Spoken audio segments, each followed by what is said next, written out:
What's going on, guys? It's Cimoooooooo, and today we're going to be doing a discussion asking the question, are we obsessed with max rarity? A lot of you guys know that I am very much a fan of very shiny cardboard, but there's also someone else who is too, and that would be Dzeeff, who we have here on this Skype call. Yeah, how's it going? I feel sometimes that I started Cimoooooooo on the max rarity stuff. I don't know. I still do a lot of max rarity cards back in the day, but I know that we're both like obsessed with high rarity cards, especially like sometimes like ones for bad archetypes. So I thought it'd be kind of fun to talk about some of the max rarity cards that we've collected over the past years. I can talk about shiny cardboard all day, so if you want to go ahead and start us off, why don't you go ahead and do that? Yeah, so the one that I'm like most recently known for is that I play a Sky Scourge deck, and I spent way too much money max rarity it out, because I mean you have like Sky Scourge Neuralis, or however you pronounce that, like ultimate rare. You have Monster Incarnation ultimate rare. You have all the BA cards high rarity. The only thing not max rarity in the deck is like Fluffles, because they didn't reprint Bear as a super and Fusion Enforcers. But yeah, like I was waiting to get that deck in max rarity because like ultimate rare Sky Scourge just looks so beautiful. Yeah, and I finally did it. And just so you guys know, I gave Doug so much shit before he got that ulti Sky Scourge Neuralis, because that's all he needed for that deck. And every video he uploaded, I was like, oh, you got no ulti Sky Scourge Neuralis yet, huh? Yeah, it was just like ridiculous, because I uploaded like 2 deck profiles within like the same month, and both of them like top comments just like Cimoooooooo like, hey, nice super rare Sky Scourge dog. And it's like, damn it, like what am I supposed to do? It's impossible to find. I know, because we just like picking at each other's narcissism there. But sure. Another card you and I share a lot of fondness for is Ultimate Rare Divine Wrath, that we both played at Nationals in 2015. Right? Yeah, I mean, think about it. We're talking pre-dimensional barrier day, pre-solemn strike day. Like lose one turn was like good in some decks, but I believe Cimoooooooo played it in Burning Abyss, and I played it in Volcanics. But it's like, first of all, Divine Wrath, holy shit, that's a good looking ultimate rare. I know. I'll be honest, but it was like pretty good back then. Like negating effects. I mean, because Nekros of Trishula was like so deadly, and like you could Veil it, but they could just Book of Eclipse and dodge it. I think the biggest. Wrath, I think the biggest thing for me was it was an out to Valkyrus, so because there was no way to stop Valkyrus, and that was like one of the most annoying cards that Nekros had. And the fact that we could stop Valkyrus with that card was like, I'm sold. This is the best card ever. Yeah, it was like, I actually, the other day, I almost put Divine Wrath into a deck. I can't remember what it was. I think it was like Phantom Knights. And like I put it in there. I was like, wait, why aren't we playing Divine Wrath anymore? I was like, oh wait, Solemn Strike exists, so that's probably why we're not playing Divine Wrath.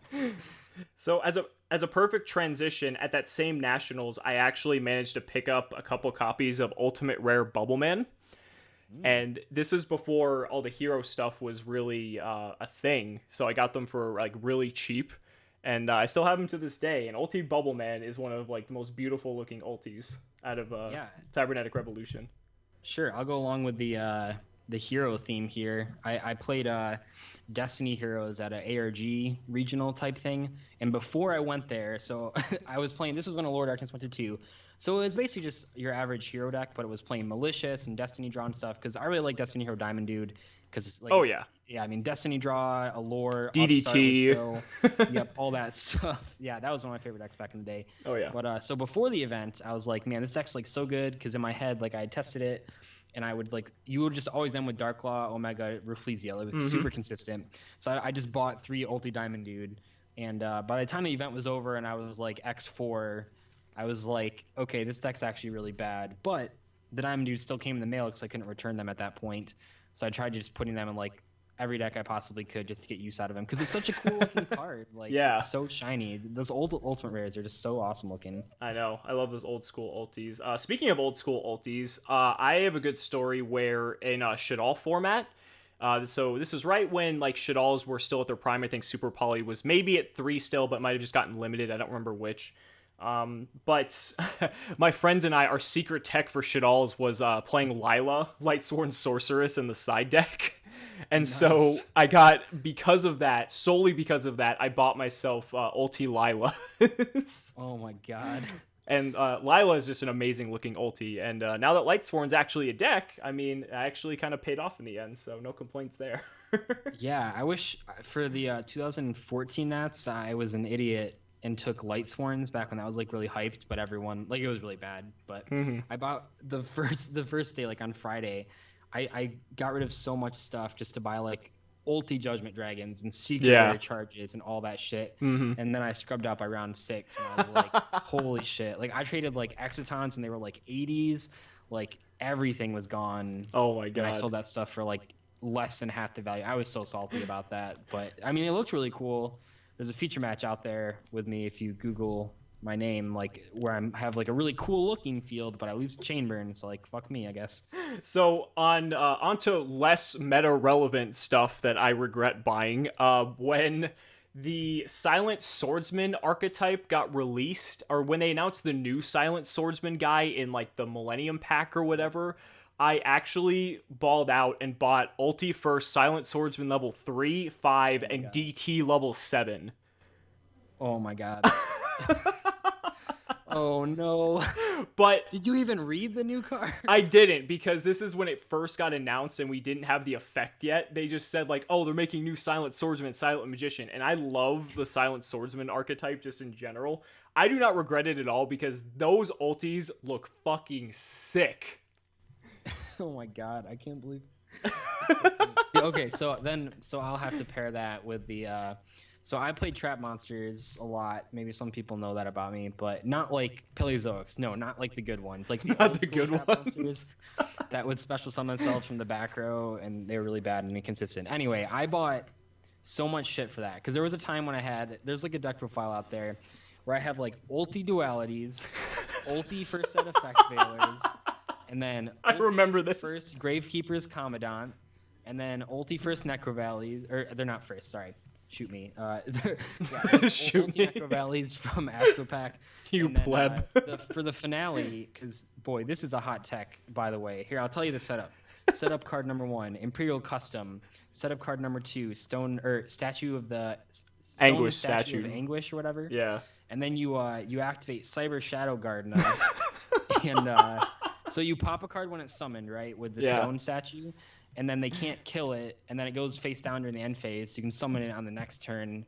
That was, like, so broken. But anyway, I bought Ulti First Shadow Gardenas, and they look kind of cool, but yeah, they're not that... I mean, it was cool in that deck, but that was, like, the funnest deck to have max rarity, just because half of it was, like, garbage commons, and the other half was, like, thousands of dollars. Of shiny cardboard paired with these commons.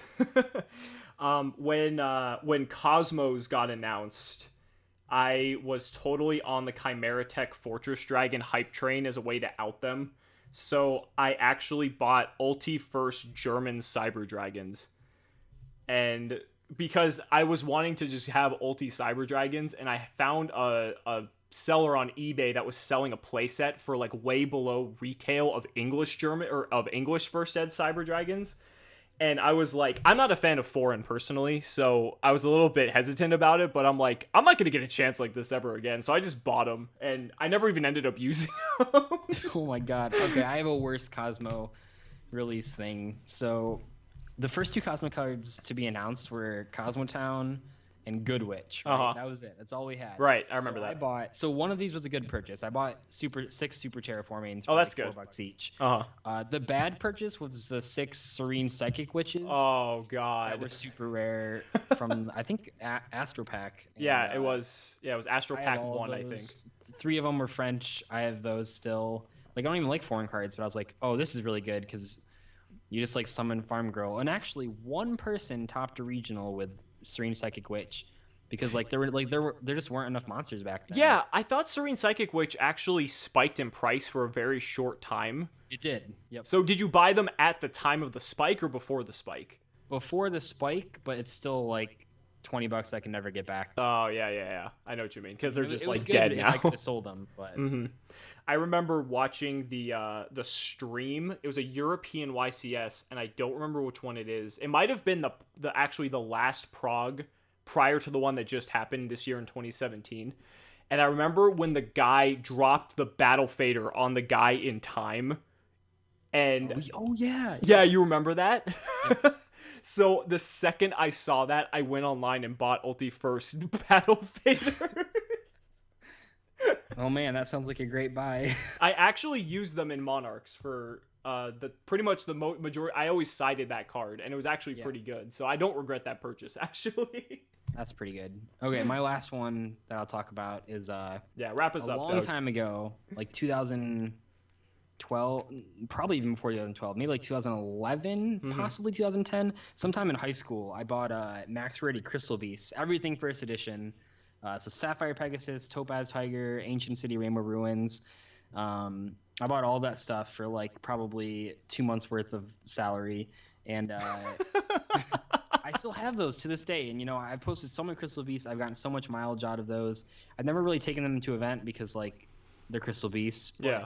I don't regret that at all. It was like a lot of money at the time, but they've actually gone up in price, and maybe someday they probably won't be good, but maybe someday they'll be good. And but boy, do they look cool. Yeah, that's like one of the nicest Max Rarity decks in existence. And now you have a new errated rescue cat to use in that deck as well.